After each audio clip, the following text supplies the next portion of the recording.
ಒಂದೂರಲ್ಲಿ ಒಬ್ಬ ಹಸು ಮೇಯಿಸೋನು ಇರ್ತಾನೆ. ಹಸು ಮೇಯಿಸೋನು ಒಂದು ಸರ್ತಿ ಹಸು ಮೇಯಿಸುವಾಗ ಅವನಿಗೊಂದು ಹೊಳೆಯೋ ವಸ್ತು ಸಿಗುತ್ತೆ. ಆ ವಸ್ತು ನೋಡೋಕೆ ಚೆನ್ನಾಗಿದೆಯಲ್ಲ ಅಂತ ಹೇಳ್ಬಿಟ್ಟು ತಗೊಂಡೋಗಿ ಹಸು ಕೊರಳಿಗೆ ಕಟ್ತಾನೆ. ಆ ಹಸು ಇಡೀ ಊರೆಲ್ಲ ಸುತ್ತೋಕೆ ಸ್ಟಾರ್ಟ್ ಆಗುತ್ತೆ.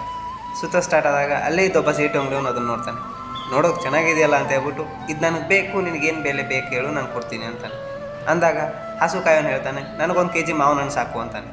ಮಾವಿನ ಹಣ್ಣು ಸಾಕು ಅಂದಾಗ ಸೇಟು ಅಂಗಡಿಯವನು ಹೋಗ್ಬಿಟ್ಟು ಒಂದು 50 ರೂಪಾಯಿ ಕೊಟ್ಬಿಟ್ಟು 1 ಕೆ ಜಿ ಮಾವಿನ ಹಣ್ಣು ತಂದು ಹಸು ಮಾರೋನ ಕೈಗೆ ಕೊಡ್ತಾನೆ. ಕೊಟ್ಟಾಗ ಆ ವಸ್ತು ತಗೊಂಡೋಗಿ ಸೇಟು ಅಂಗಡಿಯವನು ಅವ್ನು ತಗಡಿಗೆ ಕಟ್ತಾನೆ. ಕಟ್ಟಿದಾಗ ಅಲ್ಲೇ ಓಡಾಡ್ತಿದ್ದ ಒಬ್ಬ ಬಂಗಾರದ ಅಂಗಡಿಯವನು ಬಂದ್ಬಿಟ್ಟು ಆ ವಸ್ತು ನೋಡ್ತಾನೆ. ಅದು ಅವನಿಗೆ ವಜ್ರ ಅಂತ ಗೊತ್ತಾಗೋಗುತ್ತೆ. ಗೊತ್ತಾದಾಗ ಈ ವಸ್ತು ನಂಗೆ ಬೇಕು, ಇದ್ರ ಬೆಲೆ ಏನು ಹೇಳು, ನಾನು ನಿಂಗೆ ಕೊಡ್ತೀನಿ ಅಂತಾನೆ. ಅಂದಾಗ ಸೇಟು ಅಂಗಡಿಯವನು ಹೇಳ್ತಾನೆ, ನಂಗೆ 100 ರೂಪಾಯಿ ಬೇಕು ಅಂತಾನೆ. 100 ರೂಪಾಯಿ ಕೊಡು, ನಾನು ಇದನ್ನು ಕೊಡ್ತೀನಿ ನಿಂಗೆ ಅಂತ ಹೇಳ್ತಾನೆ. ಅಂದಾಗ ಬಂಗಾರದ ಅಂಗಡಿಯವನು ಸ್ವಲ್ಪ ಕನ್ಫ್ಯೂಸ್ ಇರ್ತಾನೆ. 80 ರೂಪಾಯಿ ಕೇಳಿದ್ರೆ ಕೊಡ್ಬೋದೇನೋ ಅಂತ ಹೇಳ್ಬಿಟ್ಟು 80 ರೂಪಾಯಿ ಕೇಳ್ತಾನೆ. ಸೇಟು ಅಂಗಡಿಯವನು, ಇಲ್ಲ, ನಾನು ಇದಕ್ಕೆ ತಗೊಳ್ಳೋಕೆ 50 ರೂಪಾಯಿ ಖರ್ಚು ಮಾಡಿದ್ದೀನಿ, ನನಗೆ 100 ರೂಪಾಯಿ ಬೇಕೇ ಬೇಕು ಅಂತ ಹೇಳ್ತಾನೆ. ಅಂದಾಗ ಬಂಗಾರದ ಅಂಗಡಿಯವನು, ನಾಳೆ ಬಂದು 80 ರೂಪಾಯಿಗೆ ಮತ್ತೆ ಕೇಳಿದ್ರೆ ಕೊಡ್ಬೋದೇನೋ ಅಂತ ಹೇಳ್ಬಿಟ್ಟು ಮತ್ತೆ ವಾಪಸ್ ಹೋಗ್ತಾನೆ. ಅದೇ ಇನ್ನೊಂದು ಅರ್ಧ ಗಂಟೆ ಬಿಟ್ಬಿಟ್ಟು ಇನ್ನೊಬ್ಬ ಬಂಗಾರದ ಅಂಗಡಿಯವನು ಬಂದ್ಬಿಟ್ಟು ಆ ವಸ್ತು ನಂಗೆ ಬೇಕು, ಏನು ಬೆಲೆ ಹೇಳು, ನಾನು ಕೊಡ್ತೀನಿ ಅಂತಾನೆ. ಅವನಿಗೂ 100 ರೂಪಾಯಿನ ಹೇಳ್ತಾನೆ. ಹೇಳಿದಾಗ ಅವನು ಆ 100 ರೂಪಾಯಿ ಕೊಟ್ಬಿಟ್ಟು ಆ ವಸ್ತು ತೊಗೊಂಡು ಹೋಗ್ತಾನೆ. ಇನ್ನು ಈ ಬಂಗಾರದ ಅಂಗಡಿಯವನು ಹೋದವನು ನಾಳೆ ಬರ್ತೀನಿ ಅಂತ ಹೇಳ್ಬಿಟ್ಟು ಹೋದವನು ಬರ್ತಾನೆ ವಾಪಸ್.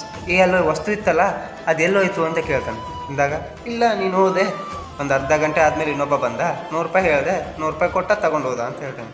ಆವಾಗ ಬಂಗಾರದ ಅಂಗಡಿಯವನು ಹೇಳ್ತಾನೆ, ಅಯ್ಯೋ ಮೂರ್ಖ, ಅದು ವಜ್ರ, 100 ರೂಪಾಯಿ ಕೊಟ್ಟಿದೆಯಲ್ಲ, ನಿನಗೇನು ಹುಚ್ಚಿಡಿದಿದೆಯಾ ಅಂತ ಹೇಳ್ತಾನೆ. ಅಂದಾಗ, ನಾನು ಸೇಟು ಅಂಗಡಿಯವನು, ಅದೆಂಥದೇ ವಸ್ತು ಇದ್ರೂ ನನ್ನ ಲಾಭ ನೋಡ್ಕೊಂಡು ನಾನು ಮಾಡ್ತೀನಿ.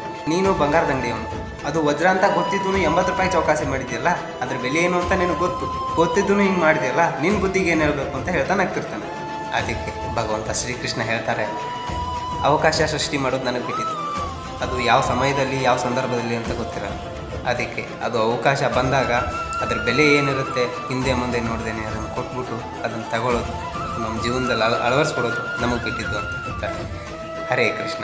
ಅದಕ್ಕೆ ಯಾವುದೇ ರೀತಿಯಾದಂಥ ಸಂದರ್ಭದಲ್ಲೂ ಯಾವುದೇ ಅವಕಾಶಗಳನ್ನು ಕಳ್ಕೊಬೇಡಿ. ಆ ಅವಕಾಶ ಮತ್ತೆ ಬರುತ್ತೆ ಅಂತ ಯಾರಿಗೂ ಗೊತ್ತಿರಲ್ಲ.